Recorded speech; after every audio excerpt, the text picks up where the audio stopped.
Hello বন্ধুরা, আজকে আমরা ক্লাস 9 এর ফিজিক্যাল সায়েন্স পোরশনের 3rd চ্যাপ্টারটা করব। তাহলে এই চ্যাপ্টারটা অনেক কটা খণ্ডে বিভক্ত করা আছে, অনেক কটাই পার্ট আছে। তো তার মধ্যে ১ম পার্ট হচ্ছে তোমার চাপ সংক্রান্ত। তো চাপ সংক্রান্ত অঙ্ক করতে গেলে তোমাকে না কিছু ফর্মুলা মনে রাখতে হবে। আমরা এটা মনে রাখবো যে এখানে লিকুইড বা তরল পদার্থ বা গ্যাসীয় পদার্থের ব্যাপারে এখানে বলা হচ্ছে।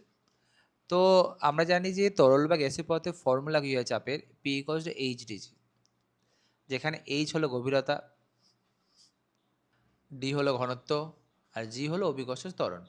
ওকে, তো আমরা এখান থেকে কি জানলাম যে এইচডিজি অর্থাৎ গভীরতা ইন্টু ঘনত্ব ইন্টু অভিকর্ষজ ত্বরণ করলে আমার অ্যান্সার চলে আসবে, ঠিক আছে।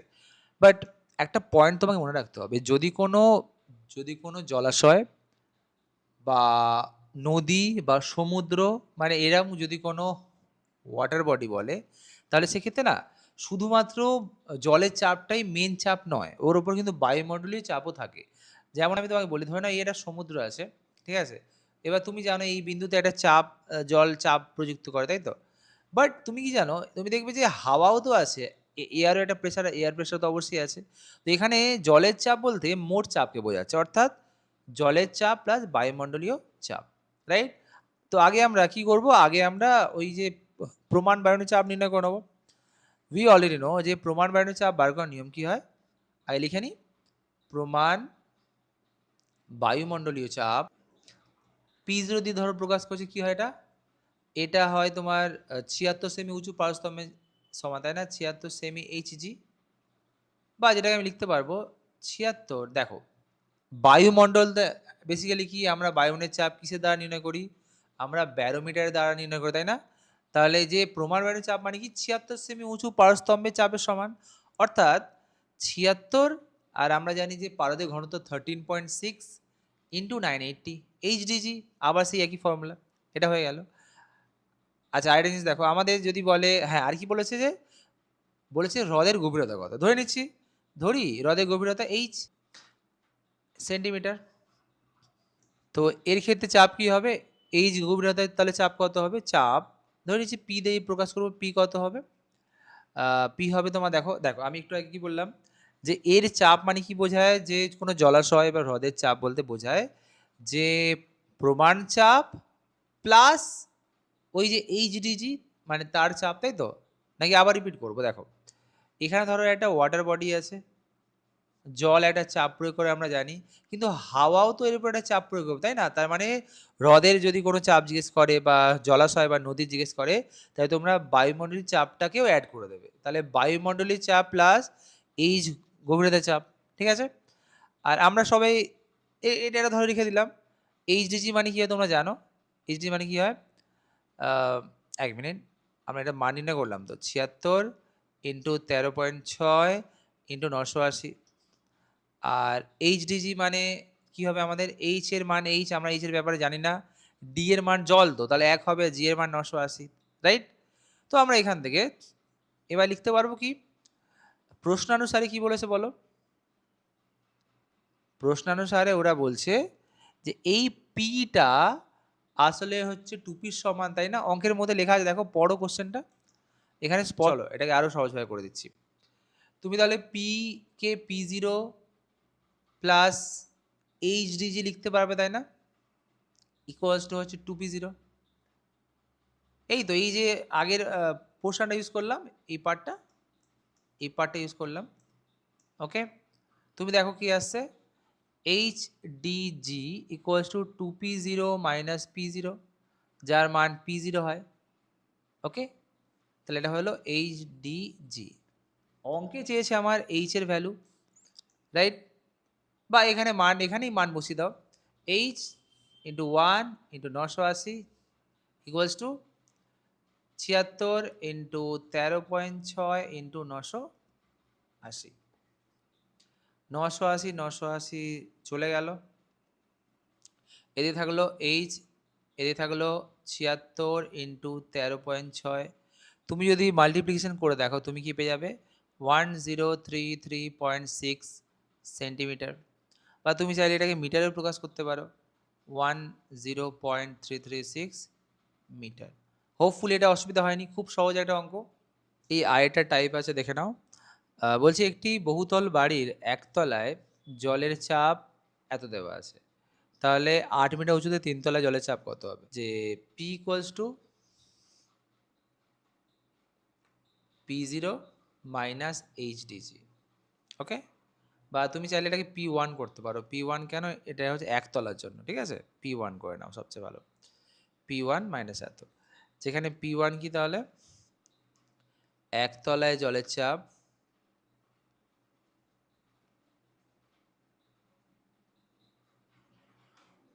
ঠিক আছে। এখানে এইচ তুমি জানো উচ্চতা, ডি হচ্ছে জলের ঘনত্ব, লাস্ট জি তো তোমরা জানো বেসিক্যালি।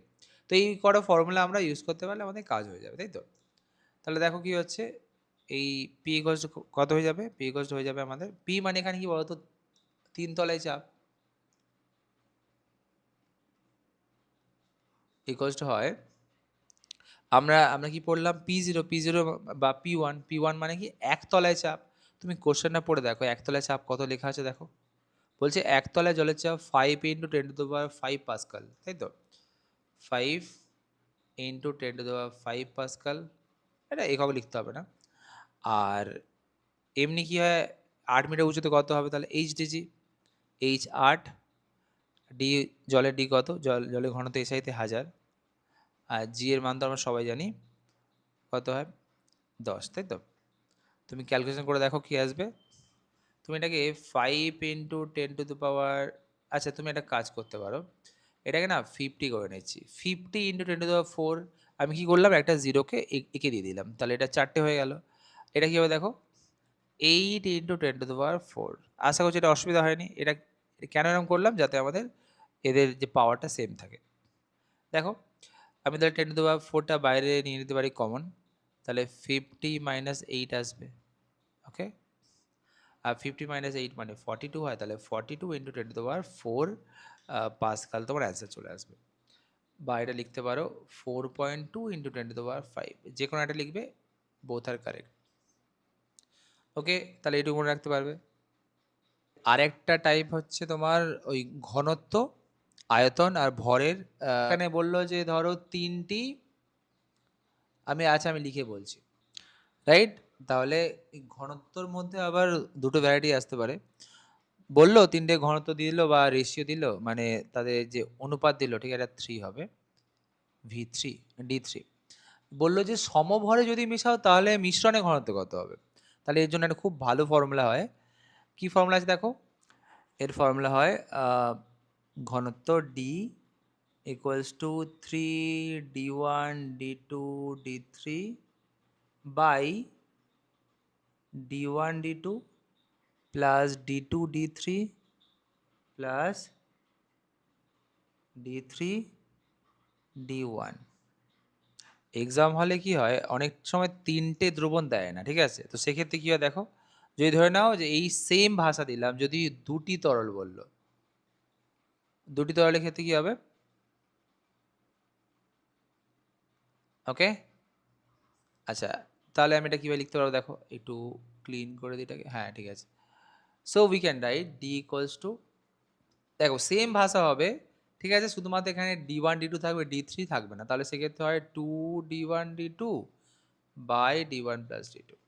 ওকে, এটা হয়ে গেল সমভরের ক্ষেত্রে। সম আয়তন হলে কি হবে দেখো, সম আয়তন হলে বেসিক্যালি ঘনত্বগুলোকে 3 দিয়ে ভাগ করে দেবে, মানে 2 দিয়ে বা 3 দিয়ে, যে কটা তরল থাকবে সেই কটা তরল দিয়ে ভাগ করবে। তাহলে সম আয়তনের ক্ষেত্রে, সম আয়তনের ক্ষেত্রে কি হয়ে যাবে, মিশ্রণের ঘনত্ব, এটা ডি ইকুয়ালস হয়ে যাবে d1 plus d2 plus d3 by 3, তাই তো? যদি তিনটে তরল থাকে আর কি। আর যদি থাকে দুটো তরল তাহলে কি হবে, দুটি তরলের ক্ষেত্রে আমরা লিখতে পারবো d equals to d1 plus d2 by 2, ঠিক আছে? এটা আমাদের হলো এটা ফর্মুলা। এবার এটা দিয়ে একটা অঙ্ক করাচ্ছি, দেখো বুঝতে পারবে। তো বলছে তিনটি তরলের ঘনত্বের অনুপাত 1:2:3 দেওয়া আছে। এবার বলছে প্রথম তরলের ঘনত্ব 1 গ্রাম পার সেমি কিউব, আর তরল তিনটিকে সম আয়তনে মিশ্রিত করা হলো। আমরা কি জানি সম আয়তনে মিশ্রিত করলে কি করতে হয় বলো তো? সম আয়তনে মিশ্রিত করতে গেলে আমাকে এই ফর্মুলা ইউজ করতে হবে। এই যে এক্ষুনি আমরা লিখলাম উপরের ফর্মুলাটা দেখো। তো কি হয় ঘনত্বগুলোর যোগফল বাই 3 3 কেন করলাম? কারণ এখানে 3টে তরল আছে, তাই তো? সেকেন্ডটার হয়ে যাবে তোমার কত? আমি লিখছি না পুরোটা, তোমরা লিখে নিও। এটা হচ্ছে 2D আর থার্ড এরটা কত হবে? এটা হয়ে যাবে 3D। এটা পুরোটা লিখবে যে প্রথমটির ঘনত্ব 2D ডি, দ্বিতীয়টির ঘনত্ব 2D, তৃতীয়টির ঘনত্ব 3D। এবার প্রশ্ন অনুযায়ী কি বলেছে দেখো, 1 গ্রাম বলা আছে তাই না? ডি এর মান 1 গ্রাম, তো তার দ্বিগুণ অর্থাৎ এই যে সেকেন্ডটার ঘনত্ব কত হবে? 2 গ্রাম হবে তাই না? 2 গ্রাম পার সেমি কিউব। থার্ডটা তার 3 গুণ, মানে ফার্স্টেরটা 3 গুণ, তাহলে 3 গ্রাম পার সেমি কিউব হয়ে গেল। এবার আমাকে মিশ্রণের ঘনত্ব বলেছে, তাও আবার সময়, তাহলে কি হবে? মিশ্রণের ঘনত্ব বা মানে কিভাবে বের করবো দেখো। আমরা শিখলাম না এক্ষুনি যে d1 plus d2 plus d3 by 3. So if you add it, you will get 1 plus 2 plus 3, that is 2 gram per cm cube. তো আশা করি তোমরা বুঝতে পেরেছো, খুব সহজ একটা অঙ্ক ছিল। নেক্সট একটা আপেক্ষিক ঘনত্ব সংক্রান্ত একটা প্রশ্ন আমরা দেখে নেব। তো আপেক্ষিক ঘনত্ব আমরা জানি যে কোনো বস্তুর আপেক্ষিক ঘনত্ব বার করার নিয়ম কি দেখো।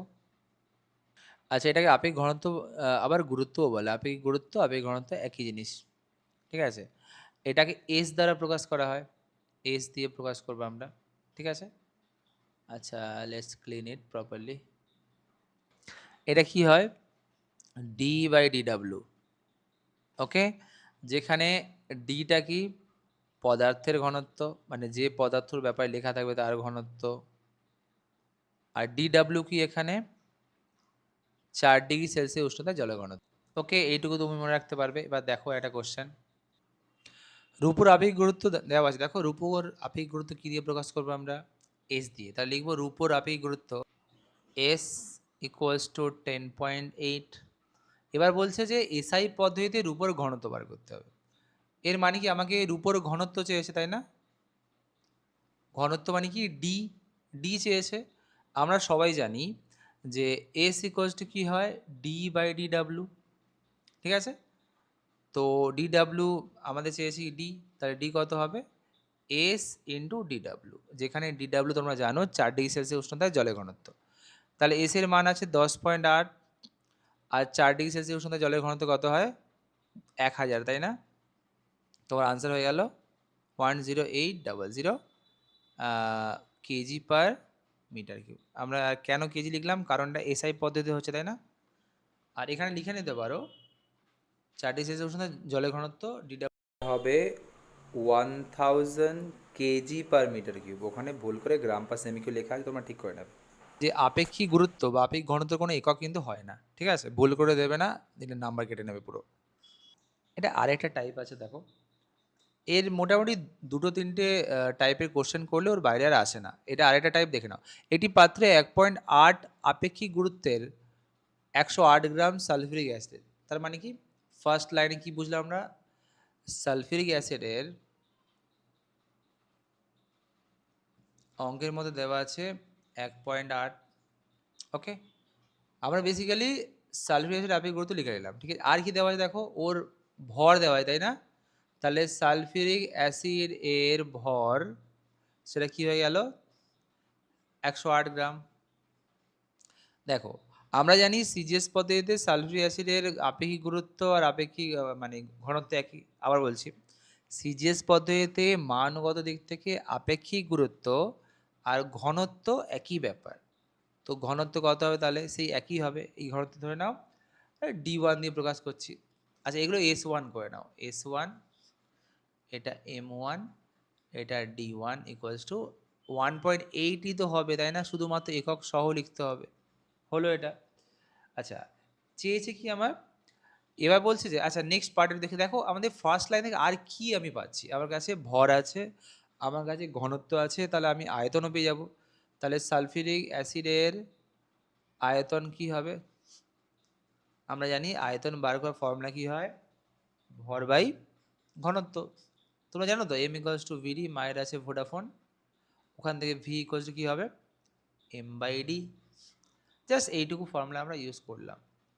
ওকে, তাহলে এবার দেখা যাক কি হচ্ছে। তাহলে V1 ইকুয়ালস হয়ে যাবে M1 by D1, where M1 is 108, D1 is 1.8, তাহলে অ্যান্সার হয়ে গেল 60। এখানে এই কটা মান ফার্স্ট লাইন থেকে আমরা দেখো এত কিছুই পেয়ে গেলাম। এবার আমরা সেকেন্ড লাইনটা পড়ি, কি বলছে দেখো। সেকেন্ড লাইনে বলছে যে এর সঙ্গে 100 গ্রাম জল মেশালে মিশ্রণ আপেক্ষিক গুরুত্ব হয় এত, তাহলে মিশ্রণের আয়তন কত সংকোচন হলো। তো এটা হলো আমাদের ফার্স্ট লাইনের ইনফরমেশন। এবার সেকেন্ড লাইন যেটা বললাম যে এর সঙ্গে জল মেশাতে হবে, জলের পরিমাণ কত আছে 100 গ্রাম। দেখো তাহলে জলের ক্ষেত্রে লিখে নিয়ে একই ভাষা ইউজ করব, কি হবে তাহলে জলের ভর কত বললো 100 গ্রাম, তাই তো 100 গ্রাম M2, যদিও M2 লাগবে না লেখা। জলের আয়তন কত আমরা কি জানি, আমরা জানি যে জলের আয়তন বার করতে গেলে জলের ভরকে আমরা তার ঘনত্ব দিয়ে ভাগ করব। ধরে নিচ্ছি জলের ঘনত্ব D, তোমরা সবাই জানো জলের ঘনত্ব কী দিয়ে মানে মান কত হয় 1 হয়, তাই না। সিজিএস পদ্ধতি তাহলে কত হবে 100/1, দ্যাট ইজ 100 সেমি কিউব। ওকে, আশা করছি অসুবিধা নেই। তুমি চাইলে এর সাথে লিখে নাও ঘনত্ব বলে লিখে নাও সাথে ঘনত্ব বলে লিখে নাও সাথে ঘনত্ব D2 ইকুয়ালস টু হয়ে যাবে 1 গ্রাম। নেক্সট এবার কি আসছে দেখো, এবার আগে ছিল কি জল মানে অ্যাসিডটা কত ছিল 60, জল মেশালাম 100, তাহলে কি হলো মিশ্রণের পূর্বে মানে মিক্স হওয়ার আগে আর কি, এর দুজনে মিক্স আমরা করিনি, ঠিক আছে। মিশ্রিত হওয়ার পূর্বে তাহলে সেটা কি আছে 60 ছিল সালফিউরিক অ্যাসিড, 100 হলো জল, হয়ে গেল কত 160, তাই তো গ্রাম পার সেমি কিউব। নেক্সট এবার আমরা দেখব যে মিশ্রিত করার পরে কি হচ্ছে দেখো, ঠিক আছে। এবার আমরা মিশ্রণ করলাম, তুমি দেখো অঙ্কের মধ্যে লেখা আছে মিশ্রণের ঘনত্ব 1.5, দেখো এখানে পড়ো মিশ্রণের ঘনত্ব 1.5, ঠিক আছে। তো লিখে নেওয়া যাক মিশ্রণ। আচ্ছা মিশ্রণের ভর কত হলো দেখো তো একবার, মিশ্রণের ভর কত হলো আমাদের ওই যে সালফিউরিক অ্যাসিড ছিল কত, সালফিউরিক অ্যাসিড ছিল আই থিঙ্ক 100 গ্রাম, আর না 100 গ্রাম জল ছিল, আর ছিল তোমার আরও 100 গ্রাম না 108 গ্রাম ছিল, 108 গ্রাম ছিল সালফিউরিক অ্যাসিড। দেখো এখানে অলরেডি লেখা আছে, ইনফরমেশনগুলো একটু দেখে রাখলে এই তো এই যে জলের ভর 100 আর সালফিউরিক অ্যাসিডের ভর কত 108, এই যে 108, তার আমরা মোট ভর পেলাম। এবার তুমি বলে মোট ভর পেয়ে কী লাভ হবে স্যার, দেখো মোট ভর পেলে আমাদের কিন্তু ভর আছে আমাদের কাছে, ঠিক আছে। তুমি দেখো আমাদের কাছে আপেক্ষিক ঘনত্ব আছে বা আপেক্ষিক গুরুত্ব আছে, তো সেটা দিয়ে আমি আয়তন নির্ণয় করতে পারবো। তাহলে মিশ্রণের আপেক্ষিক গুরুত্ব তাহলে কী হবে, মিশ্রণের আপেক্ষিক গুরুত্ব হয়ে যাবে তোমার 1.8 আছে তাই না, 1.5 আছে তাই তো 1.5, তাহলে মিশ্রণে আপেক্ষিক গুরুত্ব যদি এত হয় তাহলে মিশ্রণে ঘনত্ব কত হবে, ঘনত্ব বার করার নিয়ম কি, এই যে S ইকুয়ালস টু D/DW, আমাদের চেয়েছে D, তাহলে কী হবে D ইকুয়ালস হয়ে যাবে S ইন্টু DW। S এর মান 1.5, DW মানে জলের ঘনত্ব সিজিএস পদ্ধতিতে 1, তাহলে 1.5 গ্রাম পার সেমি কিউব।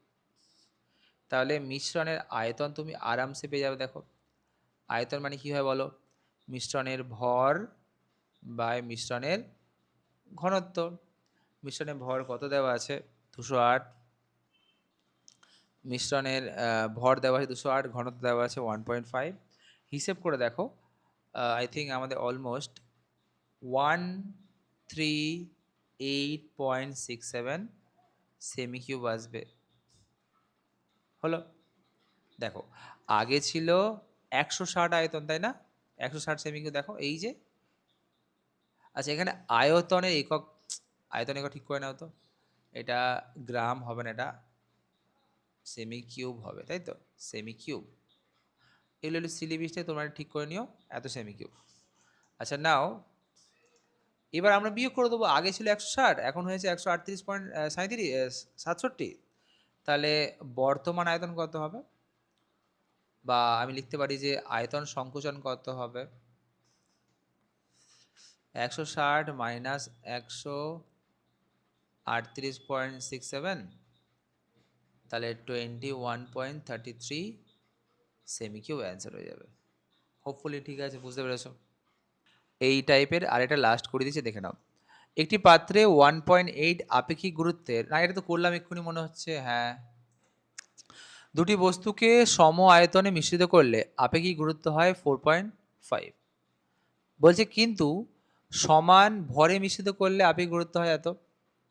তাহলে বস্তুটির আপেক্ষিক গুরুত্ব কত হবে? ধরে নাও বস্তু দুটির আপেক্ষিক গুরুত্ব S1 ও S2। ধরে নাও বস্তু দুটির আয়তন, মানে আয়তন না, ঘনত্ব, এই আপেক্ষিক গুরুত্ব একই ব্যাপার। তাহলে বস্তুটির আপেক্ষিক ঘনত্ব কত হবে? এবার কি করতে হবে? কিন্তু হ্যাঁ, এটা প্রথম না, আমরা সম আয়তন মেশাবো। তুমি একটা জিনিস কি জানো, যে সিজিএস পদ্ধতিতে বস্তুর ঘনত্ব আপেক্ষিক গুরুত্বের মান সমান। তাহলে বস্তু দুটির ঘনত্ব কি হয়ে যাবে?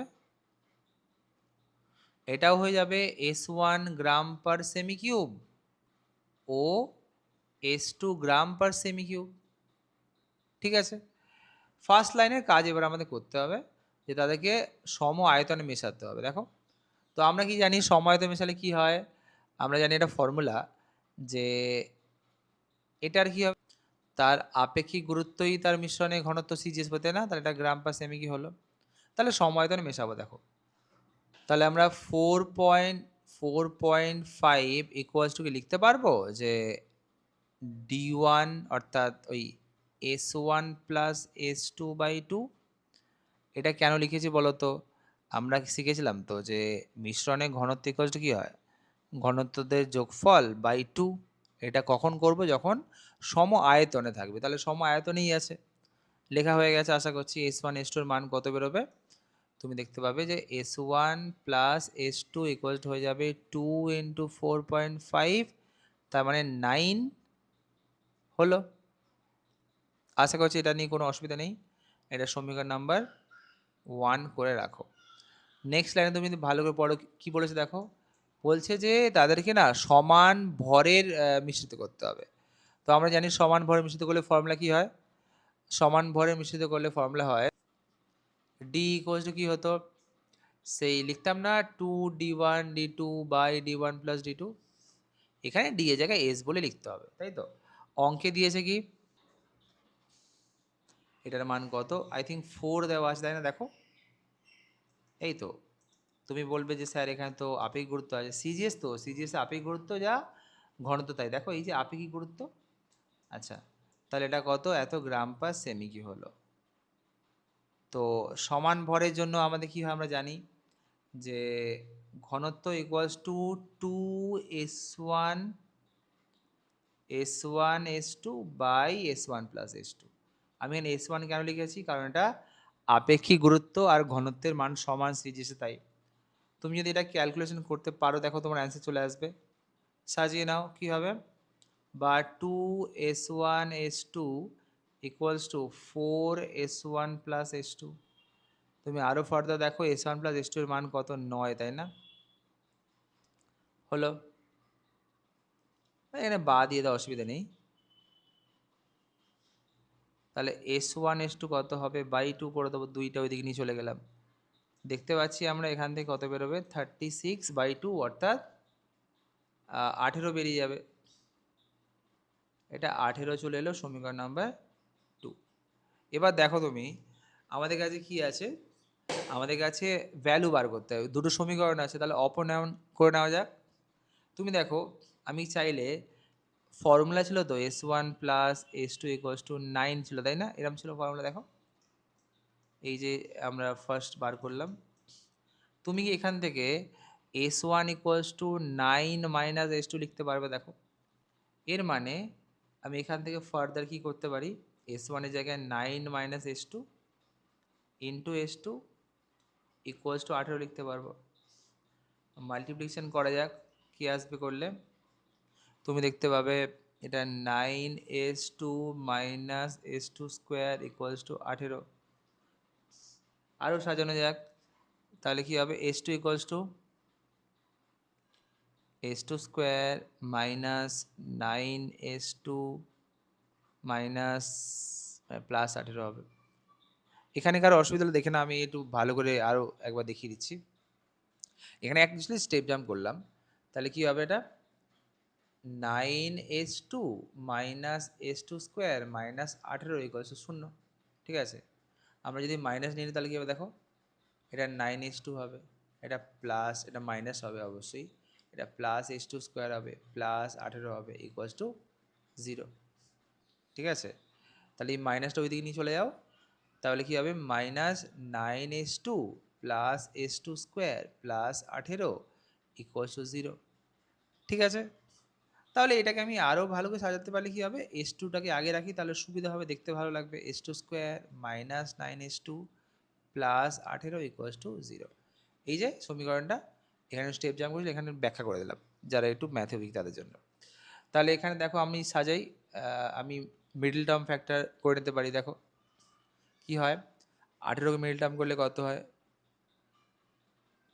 3-এর নামতা 6 বার, এই যে 3 প্লাস 6, তার মানে S2 কত হয়ে যাবে 6 plus 3S2 plus 18 equals to 0। আমি জেনারেলি এতটা ক্যালকুলেশন করে দিই না, কিন্তু তোমরা কিছু কয়েকজন একটু উইক আছে বলে আমি একটু প্রপারলি দেখিয়ে দিচ্ছি। তাহলে S2 square minus 6S2 minus 3S2 plus 18 equals to 0। আরও ফার্দার করে নাও, কী হবে দেখো, তুমি S2টাকে নিয়ে নাও ব্র্যাকেটের মধ্যে বাইরে, তাহলে S2 কত হবে S2 মাইনাস 6, এখানে মাইনাস 3 এনে নাও, S2 minus 6 equals to 0। if we go further, তাহলে S2 minus 3 into S2 minus 6 equals to 0। ঠিক আছে, এটা আশা করছি যেই আমাদের এটা এলো, তাহলে আমরা এবার ক্যালকুলেশন করতে পারবো যে কি হবে, আমাদের S2 এর ভ্যালু একবার 3 হবে, একবার 6 হবে। একইভাবে এই S2 এর ভ্যালুর সাহায্যে আমরা S1ও পেয়ে যাবো। S1 কি হবে বলো, একটু আগে শিখলাম না, S1 দেখো, S1 প্লাস S2 মানে তো তোমার 9 হয়, তাই না। S1 তাহলে কী হবে 9 মাইনাস S2, তুমি এর মধ্যে যে কোনো একটা মান যদি বসাও তুমি পেয়ে যাবে।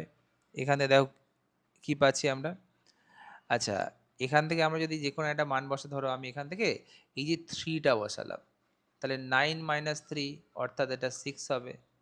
একইভাবে আমি যদি 6 বসে তাহলে কী হবে, 6 বসালে দেখতে পাবো যেটা 3 চলে আসে, তাই না। দেখো এটা ছিল 9 মাইনাস 3, এটা 3, তাহলে 6। একইভাবে 9 মাইনাস 6 ইকুয়ালস টু 3 হবে। তাহলে এইভাবে অঙ্কটা হবে, আর এর বাইরে কোনো অঙ্ক করতে হবে না, এটা করলে হয়ে যাবে যথেষ্ট।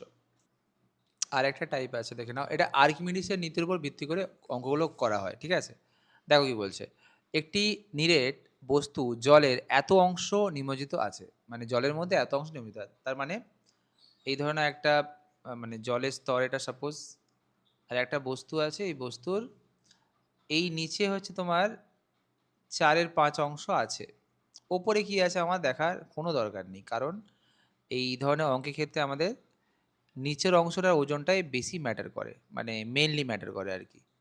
ঠিক আছে, এই আছে বস্তু। এবার খেয়াল করে দেখো, আচ্ছা এটাকে একটু কালারফুল করে দিই। আমরা ধরে নিচ্ছি বস্তুর আয়তন VCC বা ভি সেমি কিউব। তাহলে বস্তুর আরেকটা কি ধরবো, বস্তুর ঘনত্ব ধরে নিই, ঘনত্ব equals to d gram per cm cube.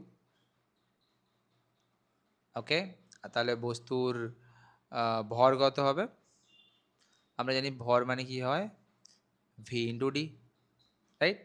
V এর ভ্যালু কত, ভি আছে, ডি এর ভ্যালু কত আছে, ডি আছে, তাহলে ভিডি গ্রাম হয়ে গেল, এত গ্রাম। ঠিক আছে, এটা যাতে বস্তুর ভর হলো। এবার যদি বস্তুর ওজন বলে তাহলে কি হবে, বস্তুর ওজন লিখবো আমরা, বস্তুর ওজন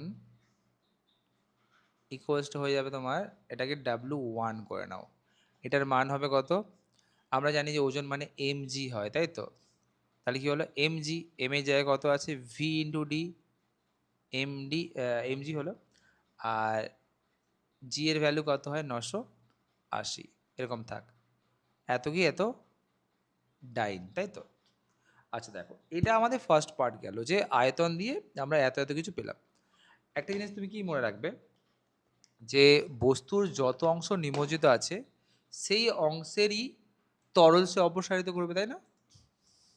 আমি কি লিখতে পারি, নিমজ্জিত অংশ, নিমজ্জিত অংশের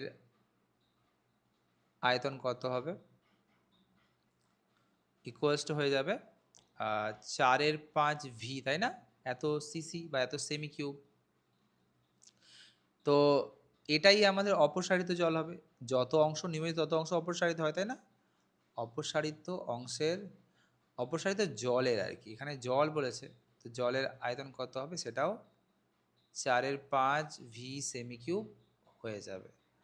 তো অপসারিত জলের ওজন কত হবে, ওজন, ওজন মানে আমরা জানি অপসারিত জলের ভর ইন্টু ঘনত্ব ইন্টু জি, তাই না? মানে অভিকর্ষজ ত্বরণ, অভিকর্ষজ ত্বরণ, তাই তো? তো আমরা এটাকে যদি করি সাজাই কি হবে দেখো, এটা আমরা দেখতে পাবো। তো ভর মানে তুমি জানো যে বস্তুর আয়তন, বস্তুর আয়তন কত ছিল, 4/5 তাই না? বস্তুর আয়তন ইন্টু জলের ঘনত্ব, মানে বস্তুর আয়তন মানে কি, এখানে বেসিক্যালি জলের আয়তনের কথা বলছি, ঠিক আছে, ইন্টু অভিকর্ষজ ত্বরণ যার মান কত হয় 980, এটাও ডাইন হলো। দেখো, একটা বস্তু ভাসার শর্ত কি আছে, একটা বস্তুকে ভাসতে গেলে ওই বস্তুর দ্বারা নিম্নমুখী বল অর্থাৎ বস্তুর ওজন আর ঊর্ধ্বমুখী বল অর্থাৎ অপসারিত জলের ওজনের সমান হতে হবে, তাই না? এখানে দেখো একটা লাইন লিখে নেওয়াটা বেটার। তাহলে প্লবতা বল কত হলো, প্লবতা বল সবসময় হয় অপসারিত জলে ওজনের সমান, যার মান কত আছে 4/5 ইন্টু 1/980। এটা তুমি ভুল করেও 5 দিয়ে কাটবে না, কারণ সেই 980 ওটা বাদ চলে যাবে, ঠিক আছে, এত ডাইন। তাহলে আমি লিখবো যে প্লবতার শর্তানুসারে 4/5, আচ্ছা উপরে ওজনটা লিখে নিই, কি ছিল, ভিডিজি ইকুয়ালস টু 4/5 ইন্টু 1/980। তুমি ওয়ানটাকে চাইলে নাই বা লিখতে পারো, কিন্তু আমি লিখে নিয়েছি। তাহলে এখানে দেখো কি আসছে, আমাদের ডিটাকে রাখবো, বাকি পার্টটা ওইদিকে। তাহলে কি হবে, জি জি, আচ্ছা এখানে আই থিঙ্ক 980, একই ব্যাপার, অসুবিধা নেই, তুমি ওটা 980 রেখে দিতে পারো বা জি রাখতে পারো, সেম জিনিস, ভি ইন্টু ডি ইন্টু 980। এই যে 980 বাদ চলে গেল, এই যে ভিভি বাদ চলে গেল, থাকলো কি আমাদের কাছে ডি ইকুয়ালস টু 4/5, তাই তো? 4/5 মানে কত, 0.8 gram per cm cube. So this is how it is done, এইভাবে মনে রাখবে এটাকে। এই অঙ্কটি খুব খুব লজিক্যাল আর খুব ভালো কোশ্চেন। দেখো কি বলছে, একটি বায়ু, একটি বস্তুর বায়ুতে ওজন দেওয়া আছে, ধরে নিলাম বায়ুতে ওজন কত, বায়ুতে বস্তুর ওজন W1 দিয়ে প্রকাশ করছি, যেটা হচ্ছে 50 জিএফ। জিএফ মানে কি বলতো, যেটাকে বলা হয় গ্র্যাভিটেশনাল ফোর্স, রাইট না? আমরা কি জানি, এই যে আমরা জানি বলের একাধিক একক হতে পারে, নিউটন ডাইন তো হয়, এটা আমরা জানি, এটা জেনারেল একক। এছাড়া না, এছাড়াও অভিকর্ষীয় বল বলে একটা একক হয়, ঠিক আছে, যেটাকে জিএফ দিয়ে প্রকাশ করা হয়। ওকে, গ্র্যাভিটেশনাল ফোর্স। যাই হোক, এটা হলো। আর কি বলছে, বলছে যে জলে নিমজ্জিত অবস্থায় কত হয় দেখো, এটা আছে 40 জিএফ। তাহলে কি হলো, জলে আর বায়ুতে ওজন আমরা পেলাম। তুমি একটা জিনিস খেয়াল করে দেখো, যে বায়ুতে তোমার মানে বায়ুতে মানে ইন ইন অ্যাটমসফিয়ার, বেসিক্যালি আমরা এমনি যখন ওজন মাপি তখন আমরা বায়ুমণ্ডলে মাপি, তাই না? তুমি যেই জলে নামলে তুমি দেখলে তোমার ওজনটা প্রায় 10 জিএফ হ্রাস পেলো। এই যে 10 জিএফ হ্রাস পেলো, তার কারণ কি একবার দেখে নাও। আমরা কি জানি, আমরা জানি যে জলে তুমি যেই নামলে, এই ধরো একটা বস্তু আছে, তার ওজন সবসময় নিচের দিকে ক্রিয়া করে, যার মান হচ্ছে 50 নিউটন বা 50 জিএফ। ঊর্ধ্বমুখী একটা বল আছে যাকে আমরা প্লবতা বলি। তো এর এর মান আমরা আমরা কি জানি, এর মান মানে কিছুটা হবে ধরো এক্স। এই যে 50 থেকে এক্স বিয়োগ হওয়ার পরে তো 40 বা 40 হলো, তাই না? এই যে তাহলে কি বিয়োগ হয়ে 40 হবে? 10 GF বিয়োগ হয়ে 40 হবে। অর্থাৎ আমাদের জলের প্লবতা কত হবে? জলের প্লবতা হয়ে যাবে 10 GF। এটা আশা করছি অসুবিধা হয়নি। আর আমরা এর আগের অঙ্কে কি জানলাম? আমরা জানলাম যে অপসারিত জলের ওজনটাই আসলে কি বল? এটাকেই তো আমরা বলি যে প্লবতা বলো প্লবতা, তাই না? অর্থাৎ আমি কি লিখতে পারবো? এটা প্লবতা, এটা ল। যাই হোক, তো আমি কি লিখতে পারি? অপসারিত জলের ওজন কত হলো তাহলে? অপসারিত জলের ওজন এটাও তো 10 GF হবে, তাই তো? এটা F। আশা করছি অসুবিধা হচ্ছে না। যে পরিমাণ জল অপসারিত হয় সেটাকেই বলে কি? সেটাকে আমরা বলতে পারবো যে ওটা প্লবতা, তাই তো? GF। আচ্ছা, না what you have to understand, যে এই যে ওজনটা বেরিয়ে গেল, এবার আমার যদি জলের ভর বার করতে হবে তাহলে আয়তন তো সব বেরিয়ে যাবে। তাহলে কি হবে? জলে অপসারিত জলের ভর কত হবে? দেখো, ওজন মানে mg, তাই না? ওজন থেকে আমরা যদি g ভাগ করি তাহলে আমাদের ভর পেয়ে যাব, রাইট? তো 10 GF বাই g, তাই তো? বাই g করলেই আমাদের হয়ে যাবে। অ্যাকচুয়ালি এই যে জিএফটা কি বলতো? অ্যাকচুয়ালি এটা হচ্ছে 10 ইন্টু জি, ঠিক আছে? তো ওপরে 10 ইন্টু জি আছে, নিচে জি আছে, তাহলে আমাদের আলটিমেটলি কি হলো? 10। 10 কি গ্রাম, সিজিএস পদ্ধতিতে করছি আমরা, হলো।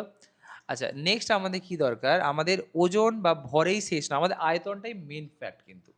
তাহলে অপসারিত জলের আয়তন, আয়তন বার করার নিয়ম তুমি জানো। এমনিতে কি হয়? মায়ের আছে ভোডাফোন ভি ইন্টু ডি।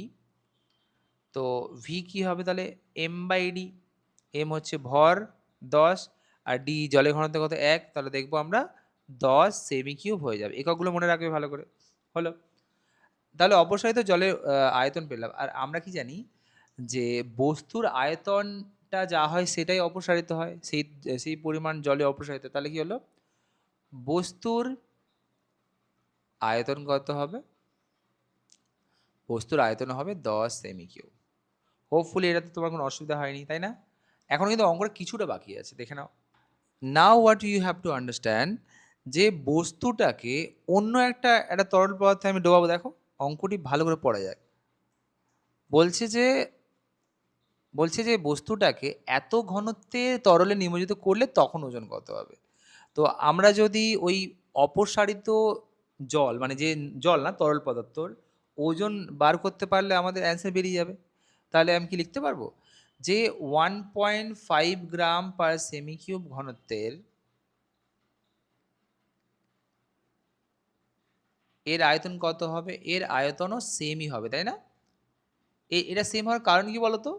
কারণ হচ্ছে যেহেতু আমাদের যে বস্তু বা অবজেক্টের আয়তন যা, সেটাকে যে কোনো তরলে দেবো, ও কি করবে? সমপরিমাণ তরলই অপসারিত করবে, তাই তো? আয়তন আমরা জানি। তাহলে এর কত হবে? এর ওজন কত হবে? আমরা সবাই জানি ওজন বার করার জন্য আমাদের ভর ইনটু আমাদের লাগবে কি? জি, তাই তো? মানে ওই যে অভিকর্ষ ত্বরণ জি, অভিকর্ষজ ত্বরণ আমাদের লাগবে। আমি পুরো লিখছি না, শুনে নেবে। অভিকর্ষ ত্বরণ লাগবে। ভর মানে কি হয়? মায়ের আছে ভোডাফোন ভি ইন্টু ডি, তাই তো? V into D. ভি এর জায়গায় আছে 10, ডি এর জায়গায় আছে 1.5, আর জি এর জায়গায় আছে জি ধরে নাও। তার কারণ অভিকর্ষ ত্বরণকে জি দিয়ে প্রকাশ করা হয়। তাহলে আমি দেখতে পাচ্ছি যে এখান থেকে আমার 15 জি অথবা 15 জিএফ আসছে, তাই না? একই ব্যাপার। তো আমরা দেখলাম ইয়েস, অপসারিত তরলের ওজনটা আমি পেয়ে গেছি, রাইট? মিনিং কি?